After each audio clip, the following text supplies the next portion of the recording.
What time are we finishing? 6. 6. It's a 2-hour thing. 2 hours. Yep.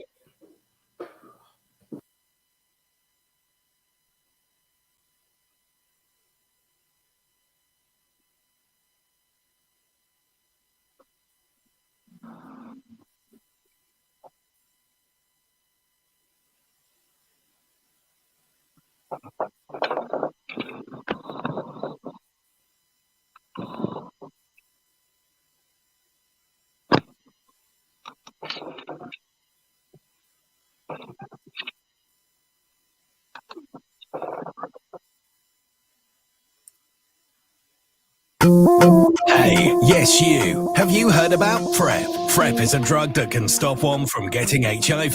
Yes, you heard right. There's still no cure for HIV. Scientists are working on developing a safe and effective vaccine. Till then, there is PrEP, taken by people who don't have HIV, but are at a great risk of being exposed to it. PrEP protects. When your body is exposed to HIV, these medicines in PrEP stop the virus from entering your system. When taken as prescribed, PrEP can reduce a person's chances of getting HIV from sex by 99%. Listen, I'm encouraging you to know more about PrEP and consider using it if you've got several sexual partners or in a relationship where you know your partner has many sexual partners. PrEP is free, discreet, and puts you in control of your health. To learn more about PrEP or where to access it, visit PrEP in Hertfordshire /Terrence Higgins Trust at www.tht.org.uk or on Facebook. To speak to someone about PrEP, you can call 01920 484 784 or WhatsApp 0742 300 2111. Did you know some people live with HIV for years without showing any symptoms? It's National HIV Testing Week, a perfect time to have a test. If you have HIV, finding out means you can start treatment and stay healthy. Test negative, you get peace of mind. Testing is easy, free, and confidential. You can even test at home. Give HIV the finger. A finger prick test is all it takes. Get a free test at freetesting.hiv.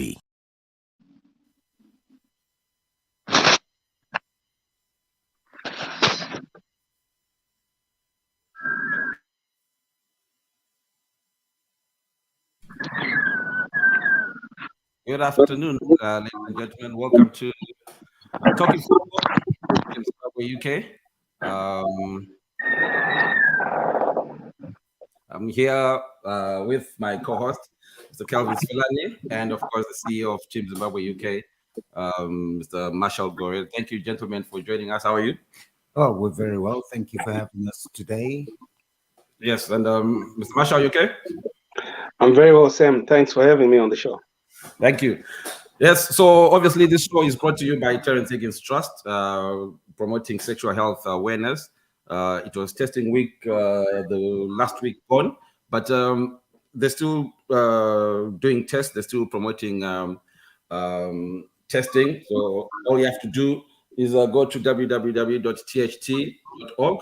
You get more information from there from free testing kits, from free condoms, from anything sexual health related. They can help you. There are loads of branches in and around the UK. So just go to www.tht.org.uk and you get more details depending on where you are. More information is on our website, obviously, on the Pamtengo website, Pamtengo Facebook page, and on Team Zimbabwe Facebook page as well. We'll be talking, obviously, more about sexual health awareness later on. And next week, which is our last show in this series sponsored by Terrence Higgins, we'll have someone from Terrence Higgins taking questions about sexual health in the studio with us. So, but we obviously will continue today with football-related matters. And last week, obviously, we ended the show talking about grassroots football and how football can progress in Zimbabwe, and that happened to be a popular topic last week. So we'll continue with that topic in the next half hour. But I just wanted to start. Obviously, this week there was a sad news of the passing of one of Zimbabwe's football greats, Mr. Charles Yohane, former Cape United and Zimbabwe international. And I don't know, Charles, did you have the pleasure of watching him play? Yes, I did. I had the good fortune of watching him his trade, as it were, on the football pitches of Zimbabwe. Sad loss indeed for Cape United. And perhaps this is an opportune time for us to extend our heartfelt condolences to his family and his friends and to all Caps United supporters and indeed the entire football fraternity of Zimbabwe. Marshall, as a Caps United fan as well yourself, how did you get how did you take the passing of one of your football greats? Well, it was sad news, as Kevin has said, very devastating. I think a painful death as well when you read of the circumstances about what actually happened, So that to me sent shivers to my spine. We extend our sincere condolences to his family and friends. And I've been speaking with the Caps United family, like they always do with their former players. They will obviously support the best they can, and they have supported the best they can as well. So very sad to lose a former player in that manner. How good was he as a player? Like for Caps United and you, how important was he to your team? He was part of that winning cup winning team, isn't it? Yeah, he was, but he came late at Caps. He had fully matured when he came to Caps United. He played very well, and he was very disciplined. And a man of sober habits, from what I understand as well. Hence his nickname Mazbaba. So he did well in that season with Caps United, which gained him recognition at national team level. I remember when I last met him, I think it was at the Africa Cup of Nations in 2004 in Tunisia. He was with the team, in Tunisia. That's when I actually met with him and had a chat with him, together with George Mbando. I think they were roommates with George Mbando. And we used to play Kedesiko in the room. He didn't talk much. He was very quiet, very shy. But on the pitch, he was very versatile, very strong. Defender. Positioned himself very well.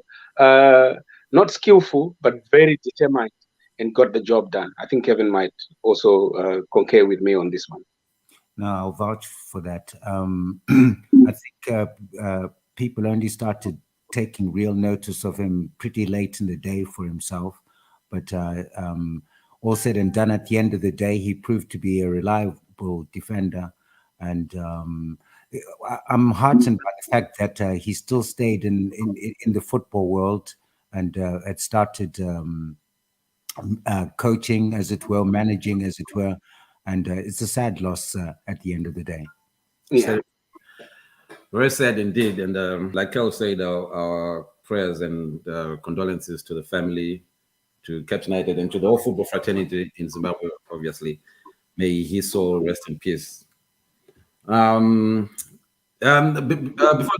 to the football, Marshall, there was some Team Zimbabwe news this past week where a player, I think a player, I forgot the team where he came from, who's going to be playing for Zimbabwe. I think Team Zimbabwe, you were instrumental in having his passport done. Am I correct?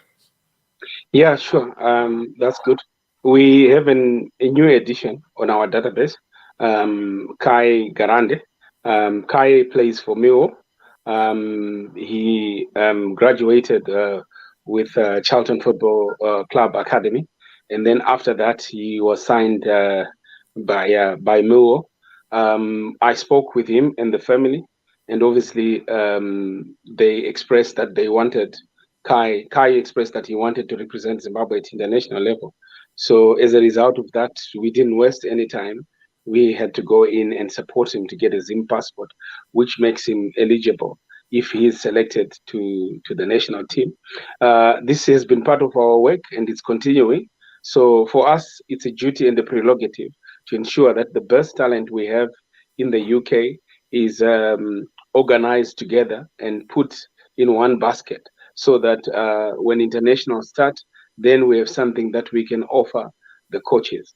I'm also excited to report that when Kai moved to Mule, he became a favorite.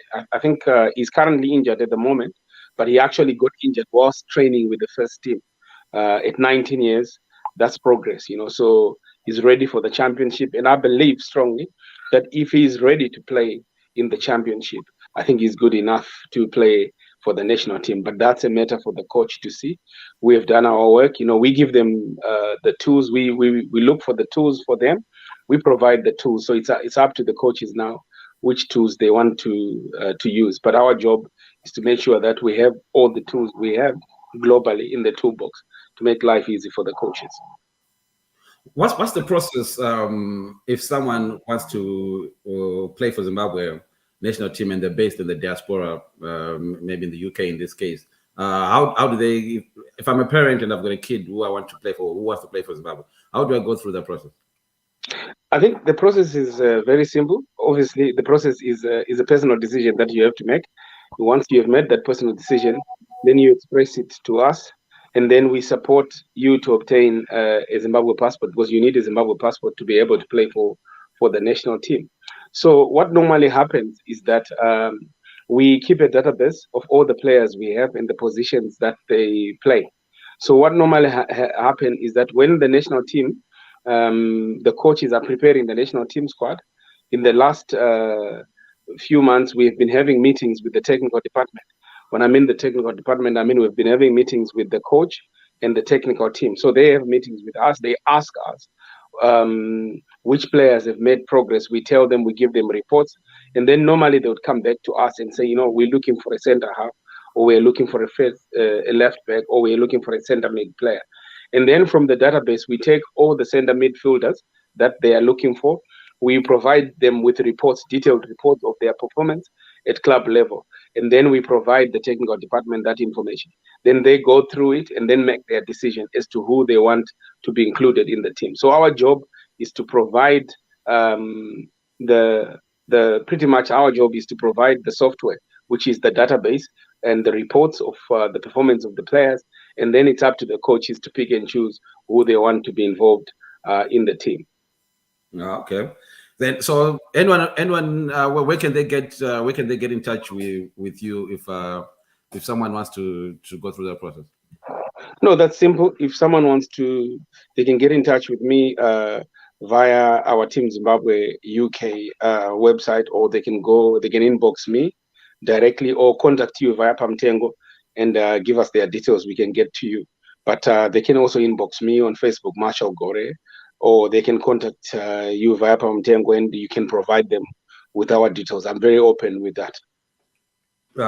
Fabulous. Right. So I wanted to start. There's a topic that we couldn't touch on last week that I wanted to start on today. Kel, it's fun. It's a serious issue, but it's really funny to me that someone is being made to lose their career because of what they did to a cat. Granted, what he did obviously was wrong, but then I think the issue here is the punishment being called for. Does it fit the crime? And obviously, we want to hear from anyone listening if you on your thoughts on this. Kat Zuma, the West Ham defender, had an issue. Can we say assaulted? He assaulted a cat, right? And then he got punished by West Ham, obviously, 2 weeks fine and donations to charity and stuff like that. But then there are calls from the football fraternity, from the wider UK fraternity, for the punishment to be more severe than it was. What's your take on that? It's very, very controversial set of circumstances. But at the end of the day, I think my personal opinion, so this is my humble opinion, is that this is a classic case of OTT, over the top. The response that has come from so many different quarters and from British society at large. I've been trying to gauge the general mood and the general sentiment amongst people of color pertaining to this particular subject. And one thing I can safely say is that I think we're of the same mind that the punishment that is being meted out to Kurt Zuma is really, really over the top. And to a large extent, I feel that there's a stench of hypocrisy in all of that is coming out from this event. Firstly, if we wind back the clock just a couple of weeks, I'm sure everybody is well aware of the situation that prevailed in Afghanistan just before the West, in inverted commas, was withdrawing from Afghanistan. I don't know if you're aware, Sam, but I'm sure you are, that at some point they repatriated, or rather, they saved a whole lot of animals, dogs, cats, and all other, I can't remember what other animals were involved, were airlifted out of Afghanistan. And people that had served bravely and risked their lives together with the British Armed Forces in Afghanistan were left to their own devices. And they rather put their efforts in airlifting animals as opposed to real human beings. Yes. So I think that is the premise from which I am trying to observe why it is that there's this hypocrisy that has come out of British society at large. And it doesn't just end there. If we consider the sanctions that have been directed at certain players for their indiscretions or for certain things that they've done on the field of play, I'll recall the Eden Hazard incident where he had a run-in with one of the ball boys, and it was felt as though he had kicked this ball boy. I recall also an incident where Suarez bit another opponent, and the sanctions that were meted out to Suarez were not half as bad as far as I'm concerned. If we were to put a little bit of proportionality to these incidents, that Kurt Zuma, I think, was fined well above £250,000. Yes.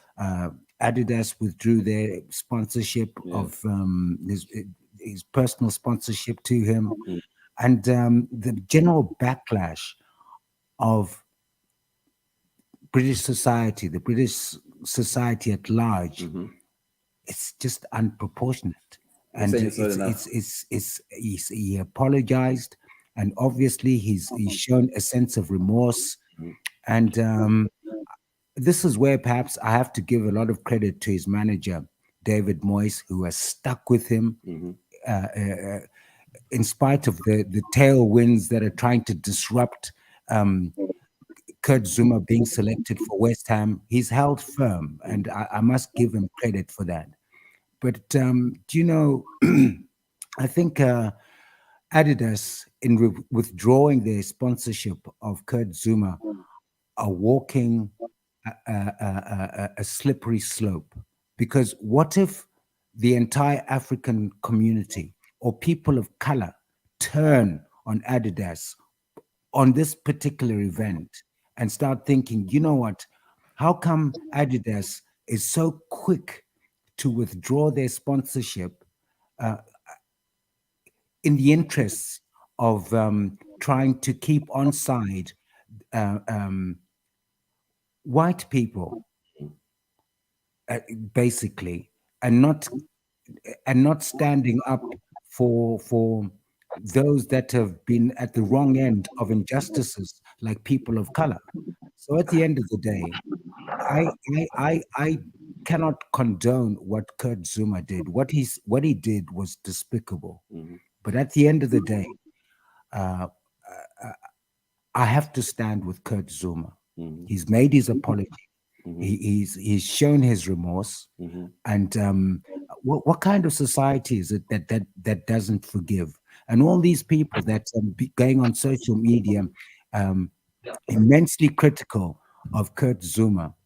I just wonder if anyone in their family, or perhaps their kids, if they do something wrong, does that mean they write them off forever? That they don't forgive? They don't find it in their heart to forgive? They have difficulty in finding it hard to forgive Kurt Zuma, who's a black person, who's a person of color. Yeah. As I say, I don't condone what Kurt Zuma did. Yeah. But this is a classic case of over the top. I guess that Marshall, you're a businessman.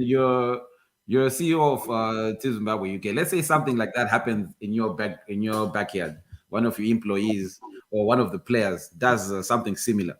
What kind of are you going to sack that person from your employment or from the team, or do you think that will be over the top? It's a very difficult one, and I think we have had a few of these in the past few years, where the employer has to come in and sanction a player for domestic affairs that have happened at home. So again, if you look at it from a contractual point of view, you can argue, what does the contract say? I'm sure there's something to say. Players must behave appropriately and in a manner that is construed that they behave. In this case, it's a difficult issue, but I think the first focal point to look at it is that, firstly, what he did was not right, to do what he did and to film it. You can have a disagreement with your cat at home, your pet at home, but filming it and putting it in the public domain, I think that was an error from him. It was irresponsible for him to do that. Secondly, the issue to do with actually him giving an apology, like what Kelvin has said, that he has actually apologized and accepted that what he did was wrong, and he's shown remorse. That's why the club, from the club chief executive to the coach, they've fully supported him, because he's come out publicly and apologized and has learned from the mistake that he has done. So to crucify someone who has come up openly to apologize for a behavior of what they did is also very unfair. But again, when we are looking at this, I just don't think the people that look or come up with these punishments, whether they actually look at context also in other things, that there's a cultural thing here as well. We have to be honest sometimes when we analyze things. We live in a global village now, but our cultural consciousness is very different. And I think if I'm well right in my analysis, when I grew up in Zimbabwe, in the community I grew up, cats were associated with being evil and kind of like witchcraft of some sort. Dogs were there in the communities, but they did not as well get the fair treatment, except for one or two people that kept them, but they did not get the fair treatment. But then fast forward, I move into England, and then here it's a different whole culture. And I can tell you, Sam, that I'm very lucky that I live at a very convenient place where my GP practice is just across the road. But I can tell you that next to my GP practice, there's also a vet clinic, But I can tell you that by 5 o'clock, my GP practice is closed. The vet clinic is 24 hours. So again, you see now where these imbalances are. So if I get sick, I can't access the GP practice, is closed. But if my cat gets sick, it's got 24-hour healthcare treatment. So that tells you also a lot about the culture in the society that we live. I think the guy has had enough punishment. They should leave him to focus on his job. And lastly, I also want to say, it seems like the insult to a cat is getting a stronger punishment than people that perpetuate racism in football. That's also another fact which other players have actually raised, to say that there are players that have racially abused other players. And the punishment they have received is less than what Kate Zuma has gone. So again, we need to look at these things and say, yes, we condemn his behavior, but at the same time, does he warrant the punishment he's receiving? And then I think Kelvin also mentioned the race issue as well, that, okay, if this had been done by someone of a different race, would they have got the same punishment, same treatment? Would an apology be acceptable? I think we live in a society that if an apology is made by Sam, it's okay. But if an apology is made by Kelvin, then it's not okay, because Kelvin should have known better, or because he's of a much higher status, or whatever it is. So these are things that I cite are very much unfair, and I can only say they need to leave him alone now. Let him focus on his career, and the behavior does not warrant him losing his job. They've already overfined him financially. He has taken responsibility. He has shown remorse. So emotionally, the boy is crushed and destroyed. So they should let him know. And I'm glad that West Ham Football Club have stuck with him and giving him support, and David Moyes has continued to play him, because now more than ever, the player also needs the support from the club and the support from his family. But it's also a lesson to learn for the up and coming footballers, that the cameras are on. Whatever they do, there are consequences for all the behavior that they do. You mentioned players that have racially abused other people and been punished. Would you, if a player, let's say now, let's forget what has happened in the past. If a player racially abuses someone now, and the punishment is a couple of weeks fine or suspension of a few games, are you happy with that punishment, or you think because it's racial abuse that player should no longer play football? At the same time, with the punishment, it's all about whether the punishment fits the crime. Like in this case, we're saying they're going over the top. If it's a racial issue, can that player be forgiven? You mentioned forgiving someone. Can that player be forgiven and be allowed to continue the career? You see, what I don't know, but I'm of the opinion that in life, everybody makes mistakes. There's not a single person out here in the world today that doesn't make a mistake. Some mistakes, granted, are larger than others, but it doesn't matter how despicable the crime or the deed is. I think at the end of the day, there must always be that window of opportunity to rehabilitate an individual. In so many different spheres, people do it. Like for instance, if you were caught in this country for drink driving, they will give you the necessary punishment, whether it's a fine or imprisonment or points off your license, and then they'll offer you a course to rehabilitate you, to give you a greater awareness of the dangers of drink driving. Yeah. Right. Now, here in this particular case, it would seem to me a lot of people think that this should really be closed case. Yeah. Stop his career, get rid of him, and don't let him play football again, so on and so forth. It doesn't make sense. It doesn't make sense. Yeah. Okay. Well, before we move on to the next topic, Marshall, if this had happened in Zimbabwe, someone in the national team or something, do you think it will even be a story in the media? Or because you mentioned maybe different cultural beliefs with cats and everything. Do you think in Africa that would be a story? I don't think it will get the traction that it's getting here. So it wouldn't be headline news, if I may be very honest, But again, this is to do with the cultural issues that I've mentioned earlier on. So if it would happen in Zimbabwe, I don't think it would make the publicity it has in this country. I know we have to also admit that we live in a country that is an animal-loving country, so that we must also agree.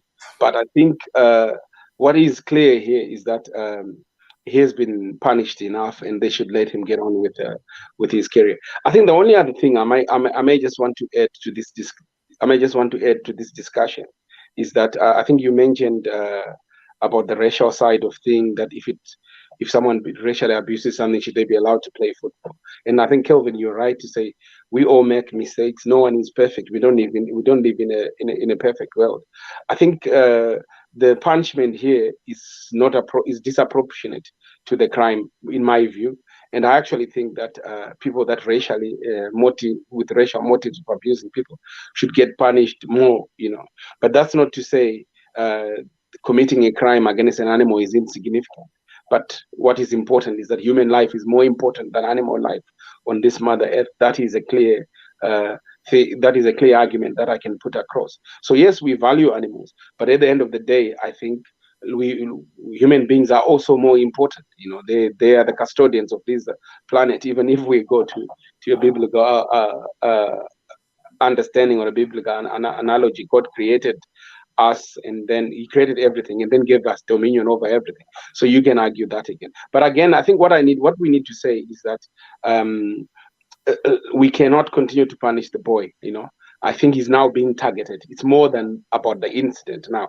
I actually think that the institutional racism in the media, they've got what they want, and they're now going for him to say, you know what, this black boy, Lucky, getting 250,000 a week, let's get him out of employment, and I think that is what it is now. It has just gone beyond its sell by death, the story now, and people that are pushing it now have a hidden motive to discredit the football player himself now, and it's no longer about the issue to do with the cat, but it's something personal against him as black and ethnic minority player, and that's my view. Malcolm says kicking a cat is not the greatest crime in history. There are worse crimes. Thank you, Malcolm. Munya says there are a lot of mixed feelings out there regarding Cat Zuma and the cat. I feel what he did is wrong and he deserves to be punished, but not to lose his career. That will be over the top. Thank you guys for those messages. And keep them coming. Obviously, we're still here until 6 o'clock, so keep the messages coming. We're going to take a short break, and when we come back, we're going to continue the discussion from last week about grassroots football, not just grassroots football, but grassroots sport in general in Zimbabwe, and how that can be improved for the betterment of sport in general in Zimbabwe. We got Ngoni in the studio who's going to join us as well to talk about the issue, and we'll be back as soon as we finish this message from our sponsors. Thank you. Did you know some people live with HIV for years without showing any symptoms? It's National HIV Testing Week, a perfect time to have a test. If you have HIV, finding out means you can start treatment and stay healthy. Test negative, you get peace of mind. Testing is easy, free, and confidential. You can even test at home. Give HIV the finger. A finger prick test is all it takes. Get a free test at freetesting.hiv.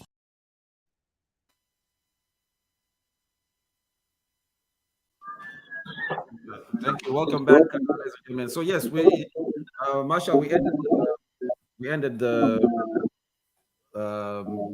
discussion last week talking about grassroots football. I want the discussion to be about sports in general, not just football, rugby, hockey, any of those. The topic started when we were talking about what happened to Zimbabwe at the AFCON tournament, and then we trying to figure out how what can be done to improve football in Zimbabwe. And I think people were mentioning starting from young kids, grassroots, and there were I think you gave examples of years ago when almost all teams in the Premiership had academies, isn't it? Starting from juniors and going right up to the reserves, if I'm not mistaken. Yes, we used to have a development program. In fact, all of the top teams used to have a development program in place to try and create a large reservoir of talent so that that could be fed into the first teams. unfortunately, over the years, has tended to fall away. Obviously, there are socio-economic considerations to take into mind, which is an unfortunate set of circumstances, because going forward, if we're to develop the beautiful game in Zimbabwe, we need those structures in place. Marshall last week alluded to the fact that there are many different academies in Zimbabwe, possibly more than there's ever been.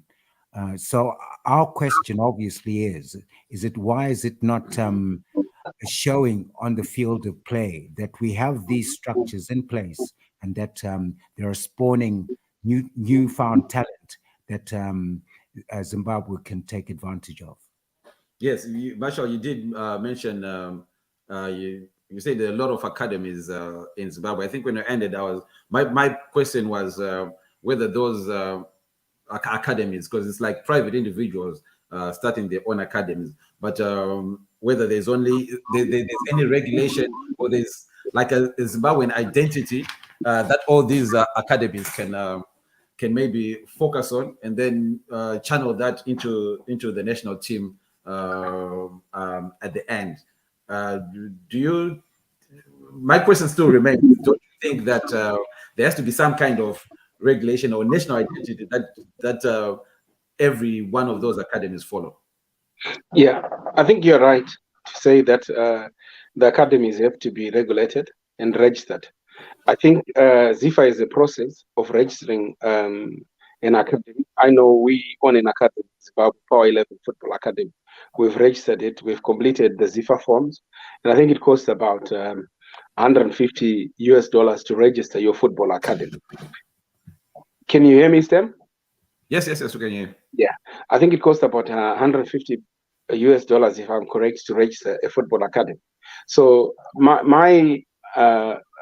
when we discussed, my view was that at the moment it's not about that we don't have academies. We have academies, and the academies that we have, although they are not owned or belonging to Premier League teams, they are owned by private individuals, and some of them are running them actually very well. To give a specific example, we have the S's Academy, which is actually run very professional with a boarding school, and is run very well. And we have the Rio Betis Academy, and we have other academies run by former players and a lot more people. So for me, the argument was not. I hear what you say, that they need to be structured more, and we need more governance in terms of safeguarding, knowing that those people that are working with vulnerable kids, they've been checked. They don't have a criminal record. They're not sex offenders and stuff like that. So that, I think, needs to be put in place from a football association point of view. But one of the other things that I wanted to highlight, especially to those people that is very critical of the current situation.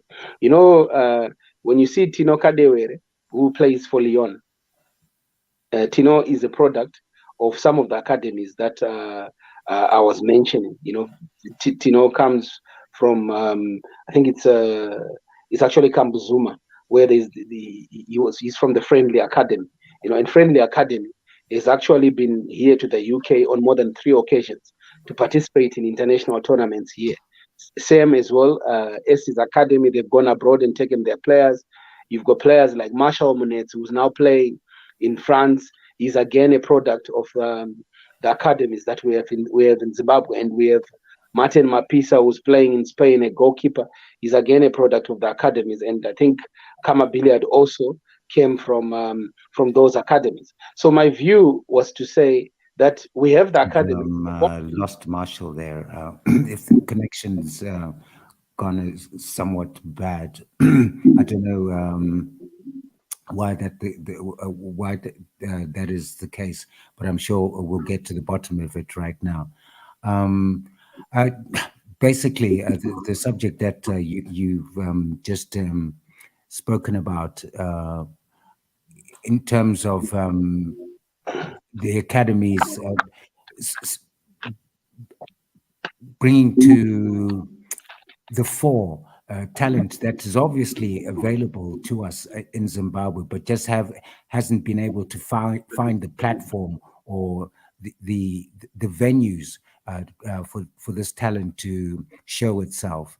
But it's unfortunate. We just really wanted Marshall to expand on his line of thinking there, and I'm hoping that we'll reestablish our contact with Marshall Gore. But for those people that, whilst we're looking to solving this technical problem, that are joining us for the first time or have just bumped into us on Facebook, we're here broadcasting from the studios of PamtengoRadio.com on behalf of the Terrence Higgins Trust, who have just rounded off a testing week, which is basically in the hope that we can create a greater awareness of testing for HIV amongst our communities. Obviously, if one has had a test, they're better positioned to be able to tackle the disease and prevent any acute health situations going forward. So that, as I say, is the program that we're doing right now, sponsored, as I say, by the Terrence Higgins Trust. Our focus today is essentially on football matters, and indeed the development of football in Zimbabwe. We're trying to identify those areas of weakness where perhaps we could improve, and ultimately we've decided that AFCON was a measure, a yardstick as to where we are in the football spectrum, whether we are regressing or whether we're getting any better. I think we're all of the opinion that ultimately Zimbabwe was not best prepared to achieving any real success at AFCON for a number of reasons. Predominantly, I think most people put it down to bad preparation, and we're trying to understand why it is that we were so badly prepared. Is it that we're not invested in our football from a financial perspective, or is it that we're not directing the resources available to us in the strategically so that we can develop our football and indeed ultimately achieve success? That's the main question, isn't it? A lot of people were talking about how the smaller teams were more prepared than the bigger teams. They had more time in camp compared to the bigger teams. But then there's also the issue that bigger teams have more players playing in Europe, and then they get released late for the academy. So maybe it's that matter of balance, especially when it's coming to a big tournament like that. But then in the case of Zimbabwe in particular, like what we're talking about, Ngoni made the issue that there's no grassroots, not just in football, but there's no grassroots structures in Zimbabwe at all, which let's just try Marshall if he's back on. Marshall, can you hear us? I can hear you very clearly, Sam. Can you hear me? Okay, you can hear us, but we still can't hear him. So we'll try and figure that out. Do you agree with Ngoni that there's no grassroots structure? I think Ngoni has a point, because ultimately, when we're speaking about grassroots sports development in Zimbabwe, the only grassroots that I can say we rely on, which unfortunately doesn't have the scope required for it to give us any meaningful return, is the schools. Whenever we're trying to see whether we can achieve any international success in any sporting endeavor, we always look to see who's coming out of our schools.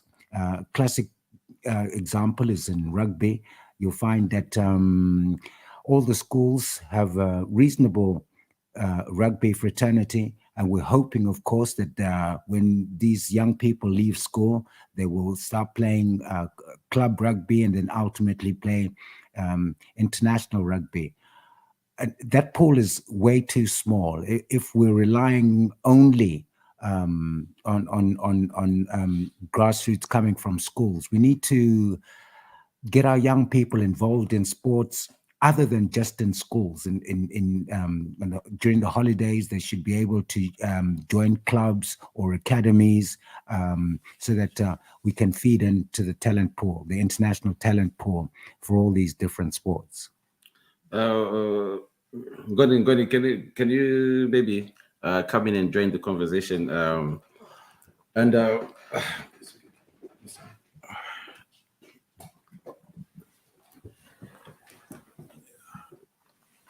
Obviously, you had an issue with the fact that grassroots football is done. You basically said it's non-existent. That's what you say. There's no structure in Zimbabwe in terms of not just football but many other sports. You did not agree with the premise of having a lot of privately funded academies, which are there, but your point is different from just having those academies. I'm correct, yeah? Good afternoon, Sam. Good afternoon, Kevin. Good afternoon, Marshall. Good afternoon, listeners. For me, I think it's non-existent because for me, how I view it, I believe that grassroots should have, how can I put it? The source of all grassroots should be from the FA. Mm-hmm. So ZIFA should be running the grassroots football in Zimbabwe. Me having my own academy and not having any affiliation with ZIFA doesn't necessarily, for me, I don't think that's an academy. But can you hear Marshall on the phone? I can hear. Okay, Marshall. For now, we'll use the phone at the moment. So you can hear Ngoni, right? Yeah, I can hear you. Okay, so go on. Yeah, so for me, having a lot of private academies doesn't necessarily, for me, that's not grassroots. Because how do you define? So let's take rugby for example. Mm-hmm. So if I run a rugby academy and I run it in say Borodale, yes, because that's where the parents can afford to pay whatever for me to be able to run. Yes. How can I then say this is an academy that is feeding grassroots in Zimbabwe? Because I've already selected a very few who are going to be able to pay. Right? Yeah. Yet majority of the people don't live there. So I don't think that should count as in grassroots. Marshall, do you get Ngoni's point? I know the line is very faint, but I hear him, but I don't get his point because I think what the fact that Ngoni is putting forward, I think he needs to take time to analyze what's actually happening in Zimbabwe at the moment from a football point of view. Some of the things he's saying have already been implemented, but they are not yet fully implemented. What I can say is that there is thriving grassroots football in Zimbabwe, but it needs to improve. When I say it needs to improve, I say the facilities needs to improve, but football is being played, just like in many African countries. Our state is not like as if people talk about it all the time and say it's dead. It's not dead. I have a grassroots football team in Rua called Power League. There are other academies there. We've got our own league already in that zone, and it's playing, it's thriving, it's very competitive. And I think in Harare also there's a league, an academy league there, very competitive. If you see the teams play and the quality of the football in there, it's very great. When we actually went to Zimbabwe in 2019 with the development national team from here, we actually played a select of a team of all the teams that play in the academy league. And I can tell you that select was a very strong team. The standard of football was very high. But what Ngoni is also saying maybe is that ZIFA needs to ensure that there are grassroots football leagues across the country. I actually think what they need to do is to educate people how to run those leagues, because here the FA doesn't run Sunday leagues. No. They're run by community people that come together, but they educate people how to do it, and we affiliate. Yeah, so even if today in Luton you guys want to set up your own league, you can set it up, organize it, and then affiliate with the Football Association. Then the Football Association gives you the rules and the regulation. So development in football starts from within the communities. It's not actually mandated to say ZIFA has to do it. I know people are obsessed by blaming the Football Association, but no, I remember my days in Zimbabwe where we actually did is we formed our own league in Mashonaland East, our own Division 4 league, from Area Zone to Division 4 league, and then we affiliated it with the Football Association. Yeah, but Marshall, just a quick question. So how, if individuals are setting up their own leagues, which have no affiliation whatsoever to ZIFA, how does that then become grassroots? Because for me, that is a very commendable thing. And you know what? I know you very well, and I know you personally. I've known about your team when you started off in Goromonzi. When this is going back almost 18 years ago, and you've been doing that. But how? If I then ask you, okay, so from the guys you had playing in Goromonzi, how many of them have gone? Let's just say to play for a Division 1 team in Zimbabwe. How many of those guys do you have? I think maybe for us it's good. It's not good to use actually us as an example because we are closer to Harare, so it was very easy to get the boys, some to go to South Africa and some to go into the lower divisions. Quite a lot of them ended up playing for lower divisions team, but that's not because there was a structure. There I can agree with you. I think what you mean, Ngoni, is that is the Football Association, is it regulating football, grassroots football entirely in the country? Yeah. I don't think they are. Yeah, which is my point. Yeah, I don't think they are. But what is required for that to happen? So I think what we need to do is to separate issues really. And I'm very clear that, like I've given you an example here, that grassroots football development is not necessarily run by the Football Association. The Football Association come in to regulate and to govern. So in Zimbabwe, the moment I'll tell you the challenge, you have to understand this now.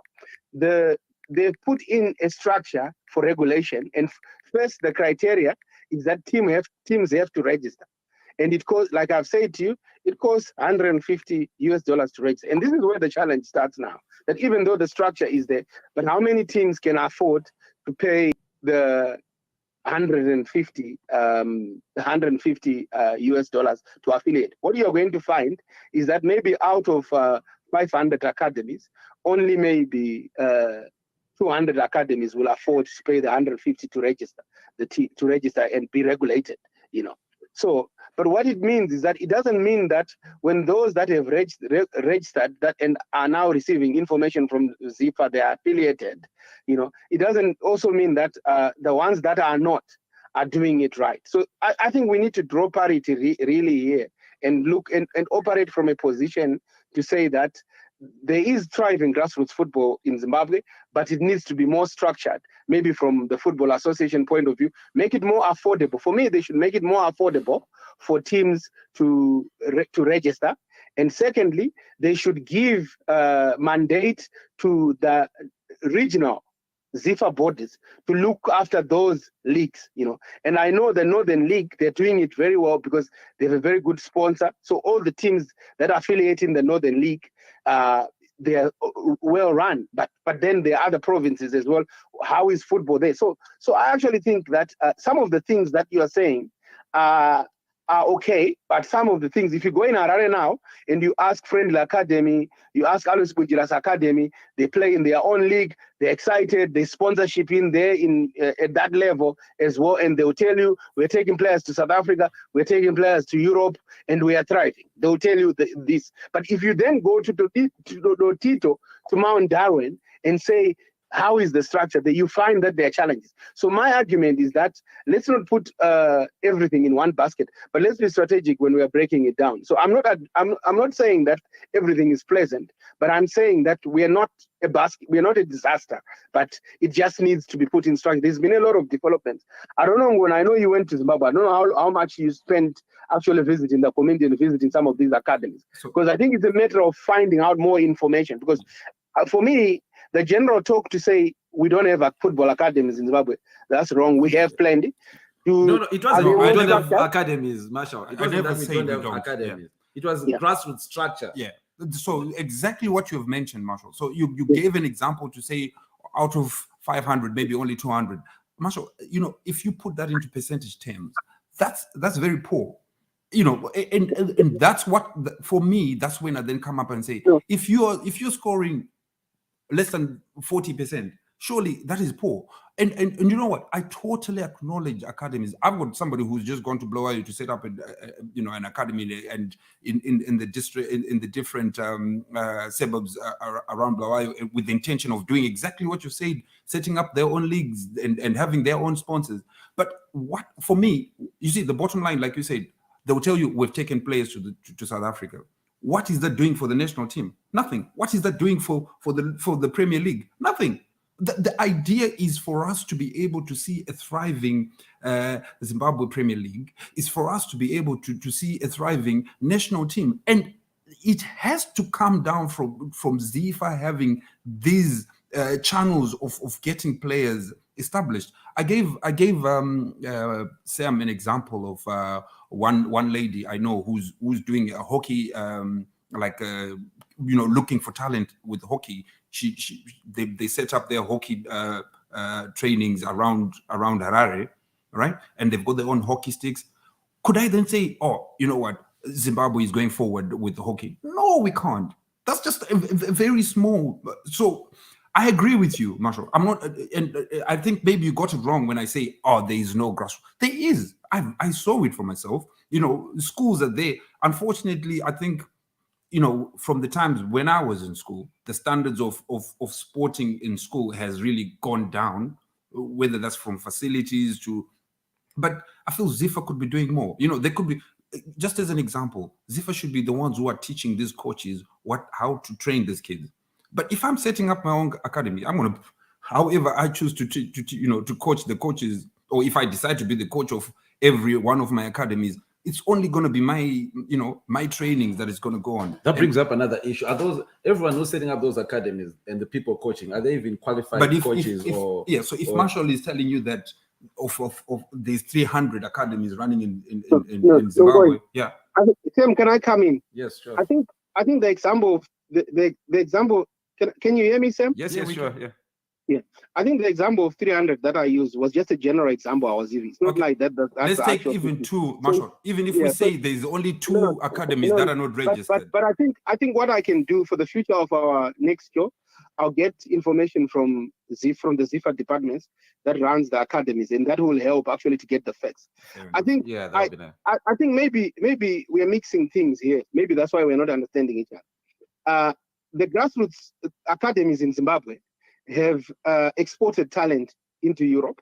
That has happened, and there's evidence of that. So again, to bring that they are not doing anything, it's not bad, because you also need to look at the facts to say Marshall Monetti is playing in France now. He's a product of the grassroots academies in Zimbabwe. Tinoka Dewere is playing for Lyon now. He's a product of the grassroots football in Zimbabwe. There are quite a lot of players. Kama Billiard came from S's Academy. So we have quite a big chat. But if you are to say what we need to do is how do we create a structure? For me, the problem is, first of all, ZIFA needs to make it affordable for all the academies to be able to affiliate with it. I think 150 US is too much. So once all the academies, you make it affordable to register them. Even I would go to the extent of making it a cost-free exercise, because then you want to create a proper database. Then for me, once that has happened, I would then say the individual ZIFA areas respective office, regional offices should be responsible for running academies in their own area. Then the national team should set a criteria. The Football Association should set a criteria that who is qualified to run an academy. Do you need to be vetted by police? You need to have safeguarding and this infrastructure. That infrastructure, I think it's required. But I'm giving now the direction where we have to go with it. And then overall, I think also when you've spoken that we need to develop football in Zimbabwe, our Premier League. The best way we can develop our Premier League is to get it sponsored by reputable sponsors and put money in the league. We can talk about it as an issue, but so as long as we don't get football getting sponsors by good sponsors, the league is not going to thrive. Here, the Premier League gets sponsorship money to a tune of almost 5 billion. Sky pays the Premier League 5.6 billion a year. That's why it's big as it is. Yeah. So in Zimbabwe, we also need the private sector to back local football. It's a responsibility as much as we need government support, but we also need the private. If you speak with the PSL Secretary General Ken Ndebele, he will tell you that we have the ideas. When you speak with Kenny, actually, he's got all the ideas and the structures are there, but it's the sponsorship that is lacking. So as much as we can blame the admin side for corruption and misgovernance, but the biggest challenge is sponsorship, because a league is only as good as its sponsors. Yeah. Look at the South African league. It's great because there's money in it. Look at the Tanzanian leagues. Now players are going to Tanzania. It's got great sponsorship. So I want Ngoni to tell me what needs to be done for good sponsorship to come to local football. That's the problem. Marshall, I'm not dealing with Premier League. I'm talking purely about grassroots, and it's unfortunate that maybe I mentioned that we want our grassroots players to end up in the Premier League. We all know every league needs money, and unfortunately, if I had a gold mine that I'll give, let me finish off, Marshall. Can you give me and the viewers 5 key points? What needs to be done to improve grassroots football? Right. You mentioned it very, very well, Marshall. No, and those let me give you exactly. And those are exactly the same points that we are doing. So I'll give you a good example, Sam. Yeah. I'll give you a good example. Right. So where I live, right, my son played for a football team that's just a local football team. So it's a group. Don't give us examples. But I want to give you the points, Marshall. That is what needs to be done in Zimbabwe. I think we want production in this job. So let him go and give us what needs to be done. He is criticized. So you tell us now what needs to. We don't want examples. Be specific on the action that is required. Right. So register every single person who says they run an academy. You need to have a database about that. Okay. If you're not registered with ZIFA, we do not count you as grassroots. If you're playing boozer, Marshall, let me finish off. So if you're playing boozer football, Marshall, it's not grassroots. If you do not have any affiliation to ZIFA, if you are having a coach who is not certified by ZIFA, you are not grassroots. You're just social football. Social football is never going to develop the Zimbabwean football, because it is just a group of people getting back together and enjoying themselves. So that's the biggest thing. ZIFA needs to have a database of what they call grassroots. Register, that's one. Right? 2. ZIFA needs to be training the coaches who are training the kids in the grassroots. They are the ones who need to be giving the knowledge to the coaches as to what they're expecting the kids to, what kind of football you're expecting your kids to be playing. Mm-hmm. Right? For me, Marshall, if you get those 2, 3, you've given 2. two. I'm fine with those 2 for the moment. As you said, it's a discussion that we want to continue having. Okay. So right from the bottom, Marshall, for us to consider grassroots, it has to be registered with ZIFA. And I agree with you, it has to be a free thing because of the financial situation in Zimbabwe right now. There has got to be some ways. So if I come in, Marshall, and I say I want to run, I want to have a let's say a Parktown football club, right? ZIFA I should be able to go to ZIFA and say, listen, I've thought of doing this. And ZIFA should be able to say, okay, no problem, Mr. Ngoni. You need to come and register with us. Tell us the players you have taken on so that we give them license. You don't have to pay anything, but we need to know who they are. So can I then respond to what Ngoni said? Yes, we've got 2 minutes to finish this segment. So I'll give you a minute and then Ngoni 1 minute to finish. Yeah, okay. That's good. Thanks, Ngoni, for the 2 points you've given me. But then my response would be, you have mentioned registration. Registration is currently taking place. The forms are there. You can get them from ZIFA or from your regional offices. But the challenge is that it's not affordable. That's why many teams are not registering. So whilst I agree with you that registration should be done, but I go further to say it should be made affordable so that all the teams can affiliate very well. Secondly, you have mentioned your second point was that the ZIFA should train the coaches that run academies. Yes, the coaches need to be trained, but what ZIFA should do, they should run the training courses, but the coaches need to pay. If I'm running an academy, the Football Association is not responsible for training Chelsea's academy coaches. Chelsea have to train their coaches. The Football Association unveils coaches online and everywhere. Then football clubs pay for their staff to actually participate in those coaches. So my view is that whilst you are right, but it's not an obligation for the Football Association to train 5,000 academy coaches in a country. The academies are responsible. The Football Association should give the guidelines and provide information on regulation. That's my response. A message here from Simon says a great discussion between the two guests, but am I by myself who gets the feeling that these two are agreeing and talking about the same thing? Totally. I was going to say exactly the same thing. I was saying, Marshall, what you're saying and what I'm saying are not different at all. As long as you are not being, as long as you're not recognized, we can't utilize people just saying there's a local league there. It has to have affiliation to ZIFA. Everything has to be centered around ZIFA. But Ngoni, the problem is that highlighting the problem is not good alone. You have to also highlight the solution. Gentlemen, thank you for the debate. That's a great discussion. We've run out of time on this one. We got 20 minutes to go to the show, so we just need to talk a bit about Premiership and the Champions League before we finish the show at half-5. But thank you for that great discussion. We'll definitely get back to this discussion. Marshall, you mentioned something about maybe getting information from ZIFA, and maybe we can also get a couple of academies on the show next week to talk about this. If you can get us something from ZIFA, Marshall, that would be great, and we can continue this discussion as well. I'll definitely do that. All right, so just a message from our sponsor, and then after the break, we talk the return of the Premiership and the Champions League for about 20 minutes before we wrap up the show. Thank you, ladies and gentlemen, for listening to the Talking Football Show, brought to you by Terrence Higgins Trust. For more information, go to www.tht.org.uk. Do you know, some people live with HIV for years without showing any symptoms? It's National HIV Testing Week, a perfect time to have a test. If you have HIV, finding out means you can start treatment and stay healthy. Test negative, you get peace of mind. Testing is easy, free, and confidential. You can even test at home. Give HIV the finger. A finger prick test is all it takes. Get a free test at freetesting.hiv.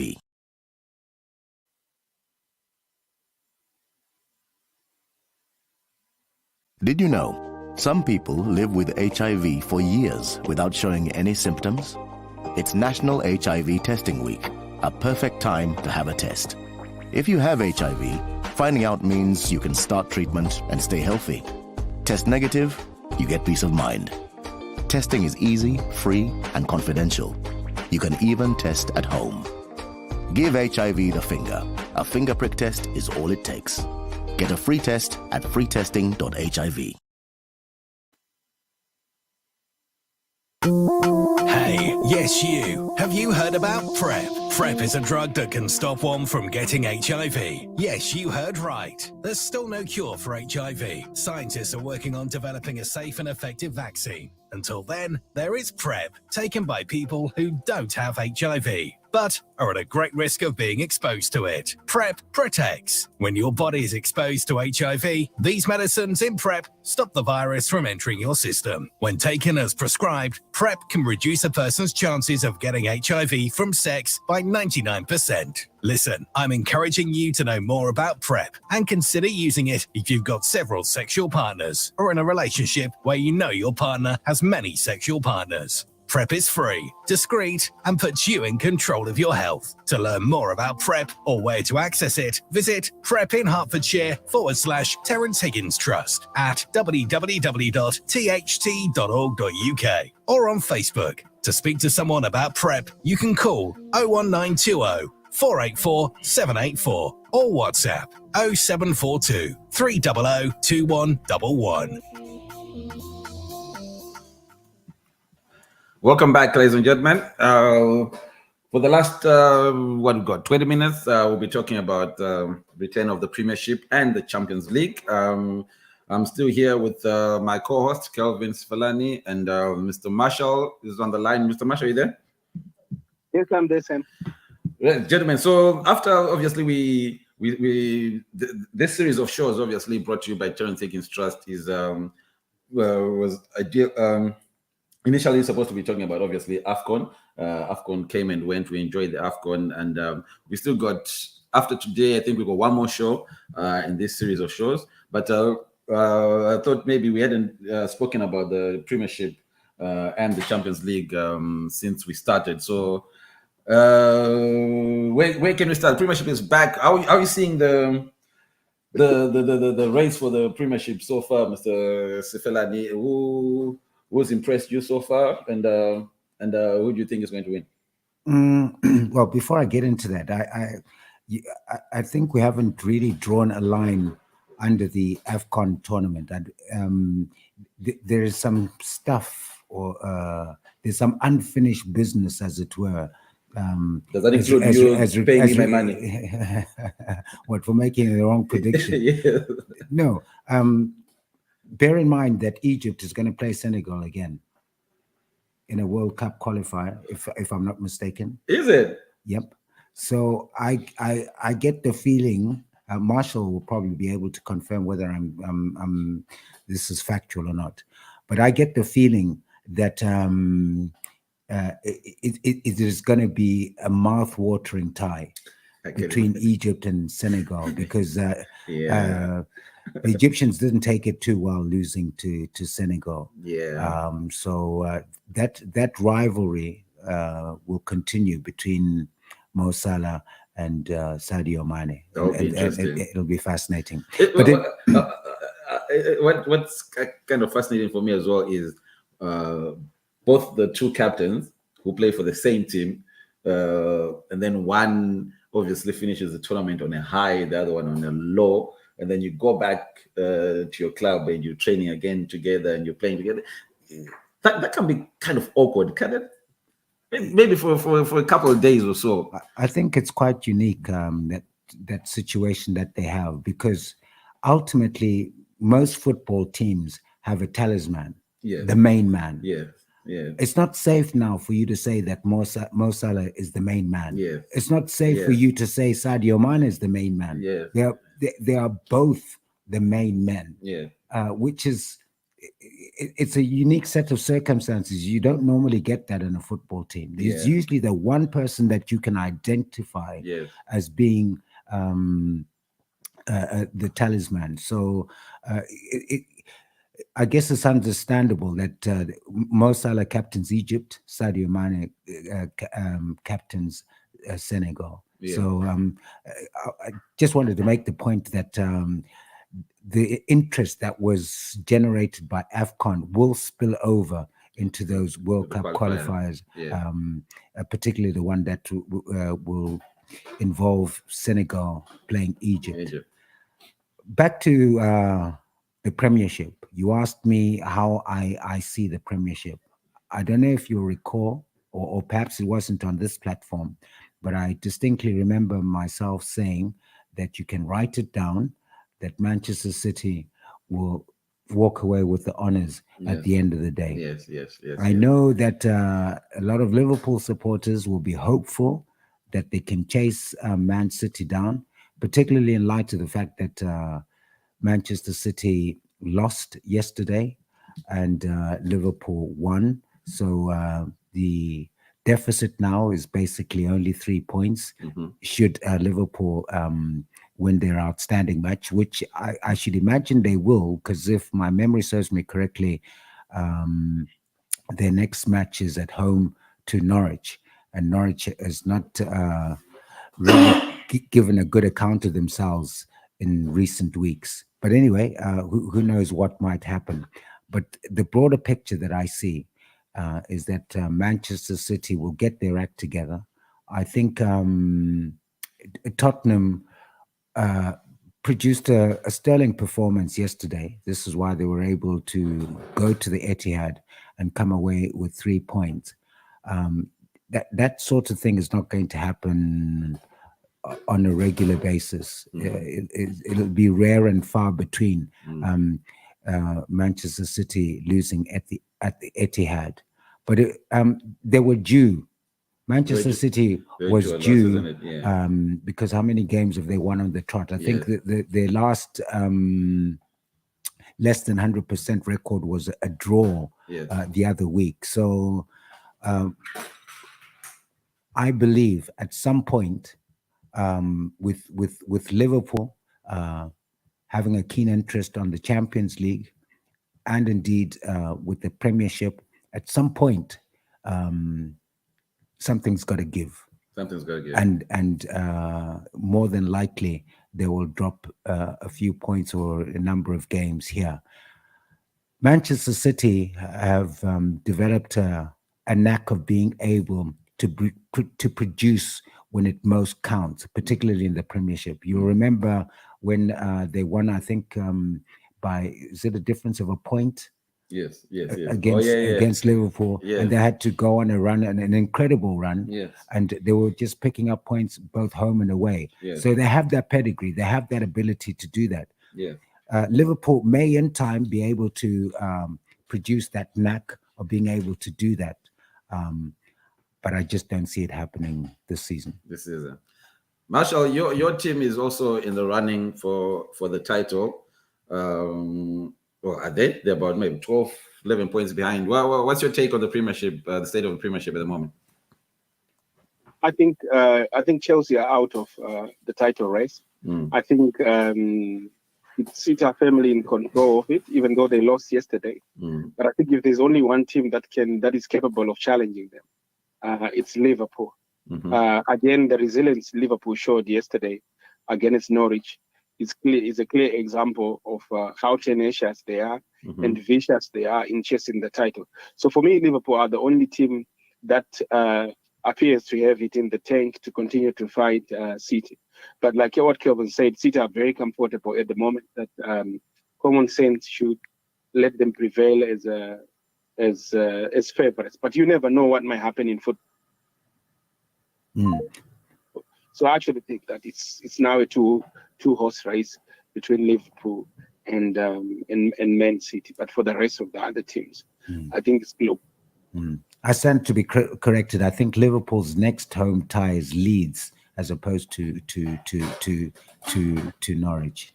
Leeds, who today gave United a good game. United obviously ended up winning 4-2, but Leeds have been very good since they came back into the Premiership. Maybe not exactly this season compared to last, but they gave United a scare today. And talking about United, if any United fans out there want to talk to us about the state of their team at the moment and where they are, please get in touch. The number is 075-626-36306 or on our Pamtengo Facebook page. Pamtengo Facebook page. Get in touch and tell us your thoughts on your team at the moment. I see, Marshall, for me, it seems like from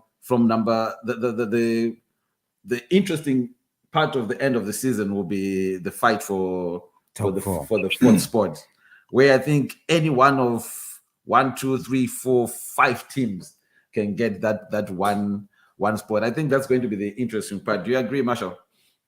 Yeah, I think there's going to be a context to finish to get the Champions League place, and I think the rest of the teams, that's where they're focusing on now. It's going to be very interesting. I think mathematically, as it looks like now, obviously, Chelsea look very firm in control, but I think the likes of West Ham can make life difficult as well. I think to some extent you have actually West Ham, you have Manchester United, you have Arsenal, and I think to some extent you can also put Leicester in there as well. And I think it's going to be a mouth-watering finish for that fourth spot.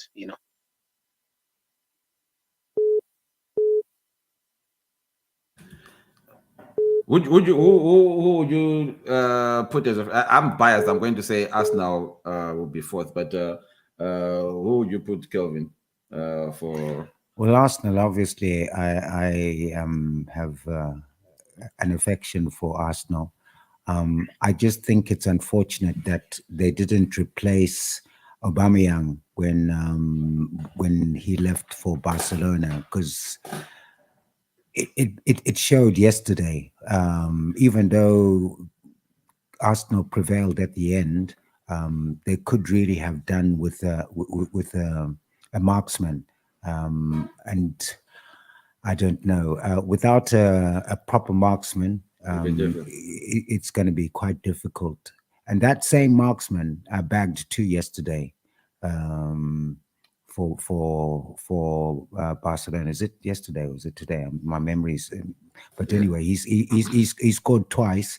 I think it's a 4-1 win for Barcelona against Valencia, which is not that game wasn't a walkover because Valencia has pedigree as well in La Liga. So I think it's just unfortunate that Aubameyang is not the man that could have been rehabilitated into the Arsenal setup, and I think we're caught a little bit short as far as a striker in the Arsenal setup. Got Tinashe on the line. Tinashe, you there?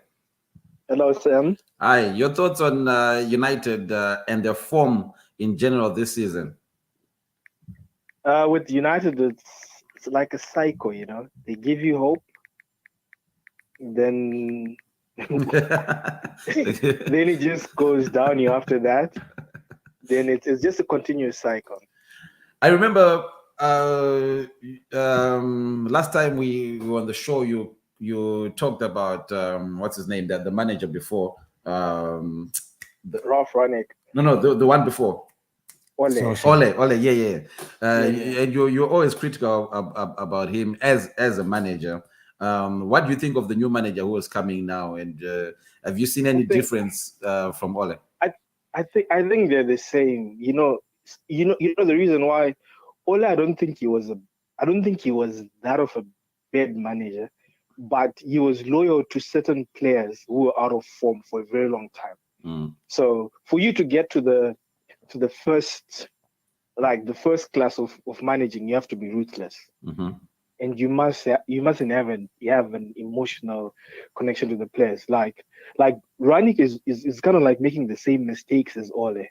Yes, you know, he's not ruthless. I know Maguire scored today, but he has been useless the whole season. So when I see him playing Maguire, McTominay, players who are out of form, I'll be like, this is the same thing Ole was doing, and that's why he got fired, because he kept on playing the same players. This is the first game that I would say Ralph Rangnick has shown good in-game management. Because when we're 2-2-0, you could tell the changes he made, and both players, they scored. So this is the first game I've seen him have a good in-game management, but I don't think he is the right man to take us to the promised land. Really? Yeah, I don't think so. So who do you want to take over then? Because you got, I think he's there for until the end of the season. Who would be your pick for? Okay, let me. I know a lot of Arsenal fans. Some Arsenal fans are not happy with Arteta, but I like the way he's ruthless. If you step out of line, you're out of the door. It's just like, I know a lot of people say Aubameyang is quality, but if you look at it, if I was in the same shoes with Arteta, I would have sent him away again, because you don't want to have a divisive character in your changing room. He's your captain. He's always late for games. How many games did he miss out in the last two years? I remember there's a game with Tottenham last season, a crucial game for Arsenal. He was late. Yes. Yeah, so you don't want, he's supposed to be the role model of the whole team, but you're not supposed to act like that. So I like Arteta's ruthlessness. And I know I've been having a lot of discussions with Ngoni about Arsenal, because I think Arsenal have improved. If you look at the team Arsenal has, they don't really rely on one player at the moment, but it's like they've got this collective. It's like it's a collective unit. Do you agree? You've got the youngsters. Those youngsters. You know what? Arsenal, I think next season in the transfer window, if they manage to buy wisely, three experienced players, you've got a good squad. You agree, The foundation. As an Arsenal fan? Tinashe, I've read that before. Tinashe what Tanasha is saying is kind of like reminding me what comes first, the egg or the chicken. Because no, I'll tell you why. Because if Arsenal doesn't get into the top 4, they will not have the kind of appeal to top-notch players to come to Arsenal. And what he really needed to do when Aubameyang had gone, fair enough, if Aubameyang was a decisive figure, he should really have found a replacement. He needs a marksman. And this is why sometimes although my love for Arsene Wenger dwindled over the years, this is where I thought he was really good. His scouting ability was second to none, and he had an ability to look where others least expected to look for players, and this is why he had so many players come from Africa. If I look, for instance, at some of the strikers that were playing at AFCON, some of those would be available on the cheap. Like and the Cameroon captain? The Cameroon captain is a classic example. But Kels, he's got 5. He plays in the Saudi League. He's got 5 goals this season in 20 games. The thing is, sometimes it is down to the manager to take an individual and make him produce. You recall that Thierry Henry, when he was at Arsenal in his early days, was not prolific at all. It took some time to become an established top-notch striker. Sometimes there are managers that have a certain ability that they can identify a strength in a player that even the player himself doesn't know that he has. If I apply that thinking to Zimbabwean football, Claudius Riripai was a top goal scorer as a center striker. Top goal scorer. In fact, he used to win the equivalent of the Golden Boot every single year. Reinhard Fabisch recognized that he was so good on the ball and had a sweet left foot, and he took him and made him play left back. Oh yes, yes. Made him play left back for the national team. Yes. And he was absolutely magnificent. And then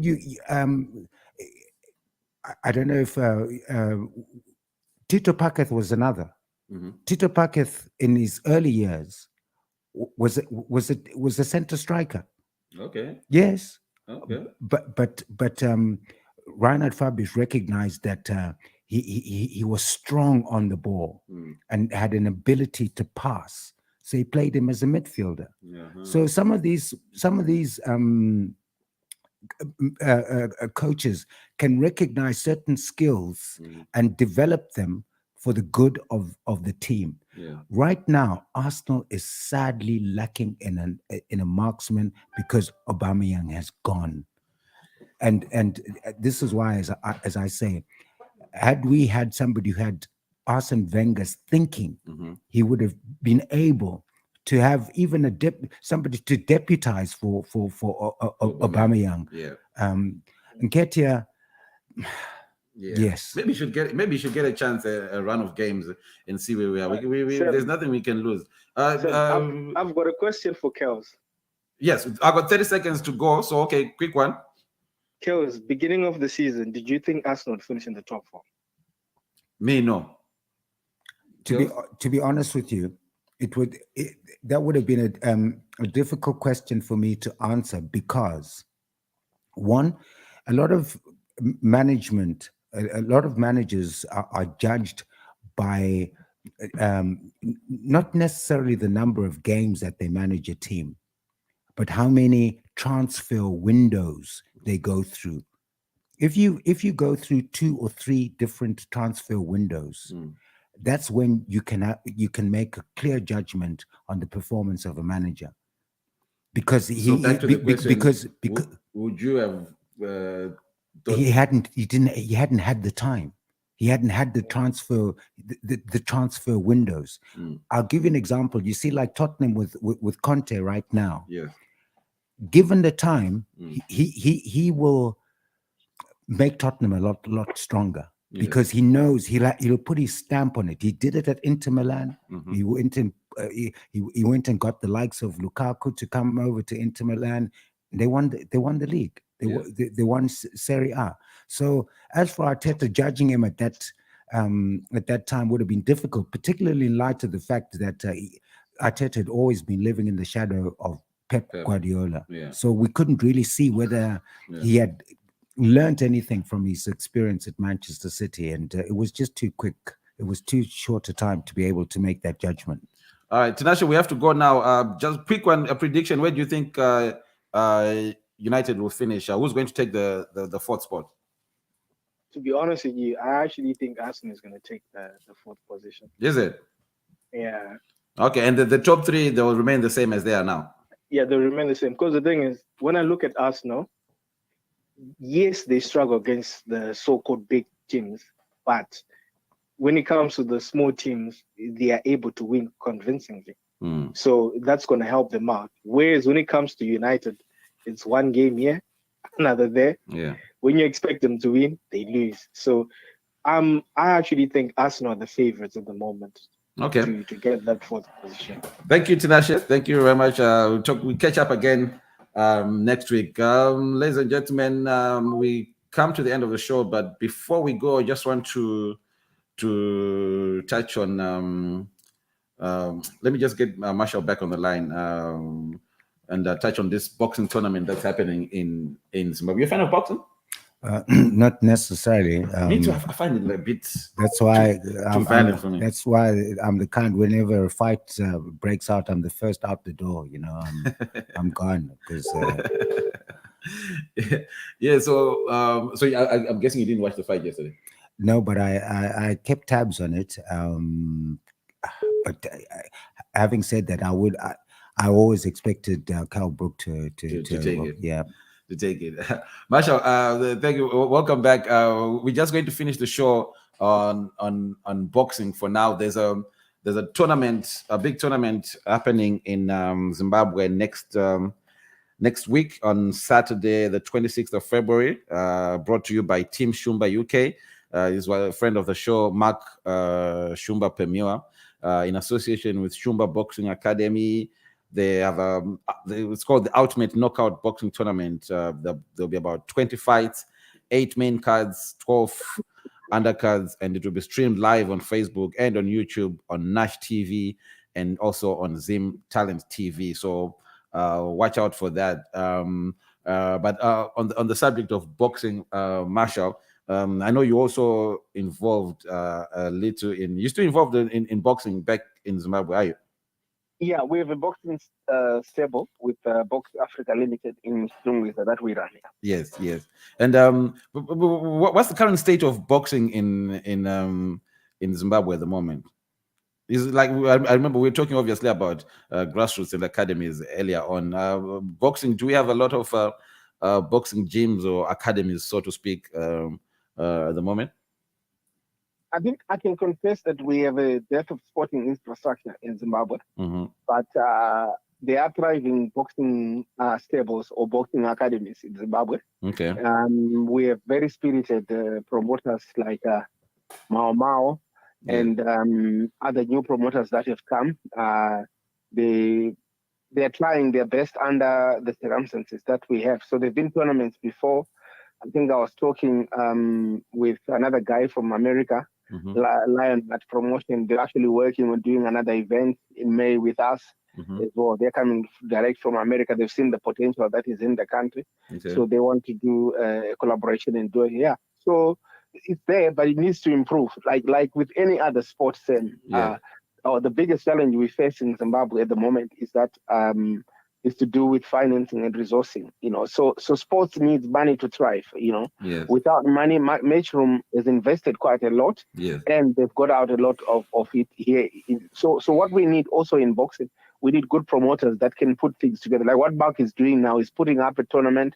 So that's what boxing needs. And then people can compete and they get better by by competing. So in boxing, you don't have sort of like leagues that we have in football where people play regularly. But the tournament is what helps boxers to not to become rusty and to remain vibrant and to get rated as well. Because when a boxer plays and wins the fight, then they are rated by the local boxing federation.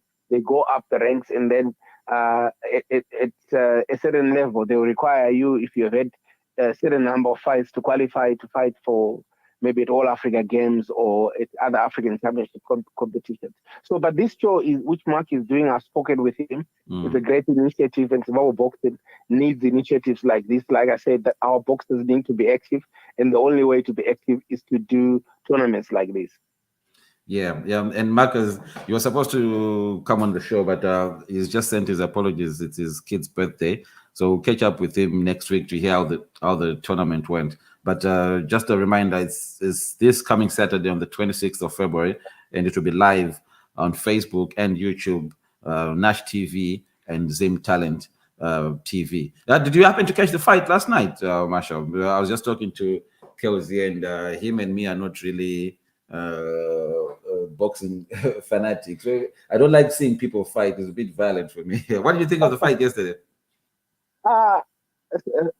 Let me hear Kel's views first. You didn't watch it. He doesn't like watching. I was just saying to Sam that I didn't watch the fight, but I'd made the prediction in my own personal prediction that Kell Brook would be too much for Amir Khan.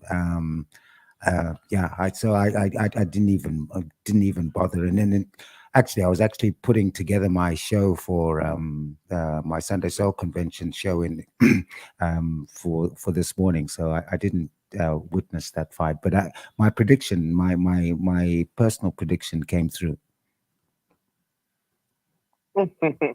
I think for me, the biggest winner in this fight was the boxing promoters. I think you have to give it to the people that promoted this fight.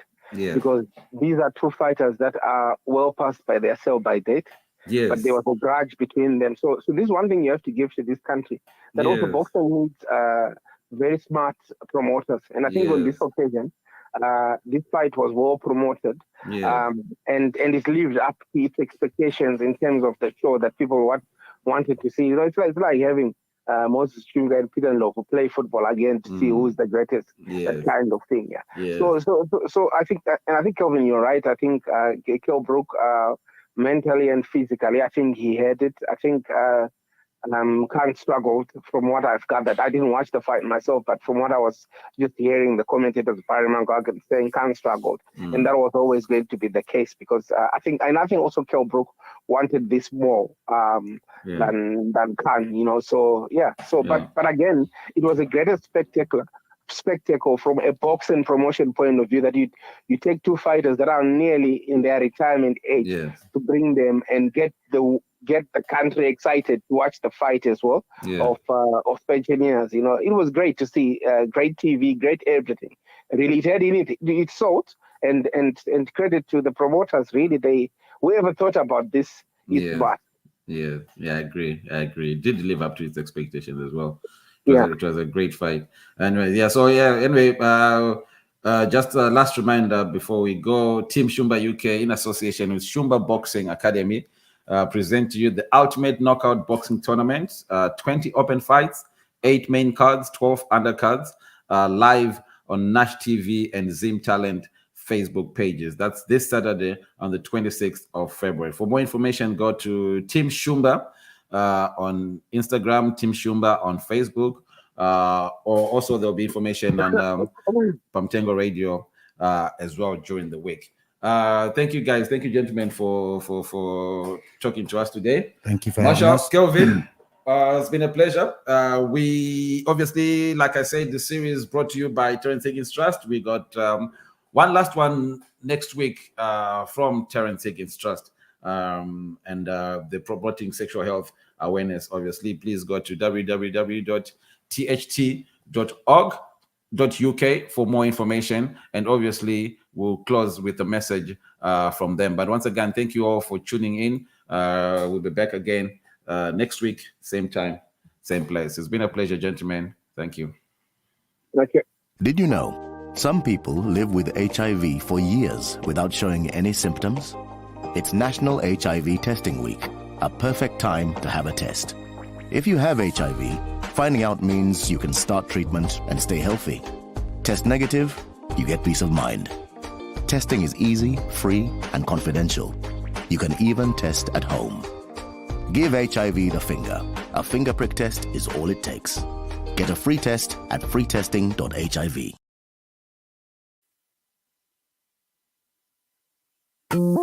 Hey, yes you. Have you heard about PrEP? PrEP is a drug that can stop one from getting HIV. Yes, you heard right. There's still no cure for HIV. Scientists are working on developing a safe and effective vaccine. Until then, there is PrEP, taken by people who don't have HIV, but are at a great risk of being exposed to it. PrEP protects. When your body is exposed to HIV, these medicines in PrEP stop the virus from entering your system. When taken as prescribed, PrEP can reduce a person's chances of getting HIV from sex by 99%. Listen, I'm encouraging you to know more about PrEP and consider using it if you've got several sexual partners or in a relationship where you know your partner has many sexual partners. PrEP is free, discreet, and puts you in control of your health. To learn more about PrEP or where to access it, visit prepinhertfordshire/Terrence Higgins Trust at www.tht.org.uk or on Facebook. To speak to someone about PrEP, you can call 01920 484 784 or WhatsApp 0742 300 2111. Did you know some people live with HIV for years without showing any symptoms? It's National HIV Testing Week, a perfect time to have a test. If you have HIV, finding out means you can start treatment and stay healthy. Test negative, you get peace of mind. Testing is easy, free, and confidential. You can even test at home. Give HIV the finger. A finger prick test is all it takes. Get a free test at freetesting.hiv.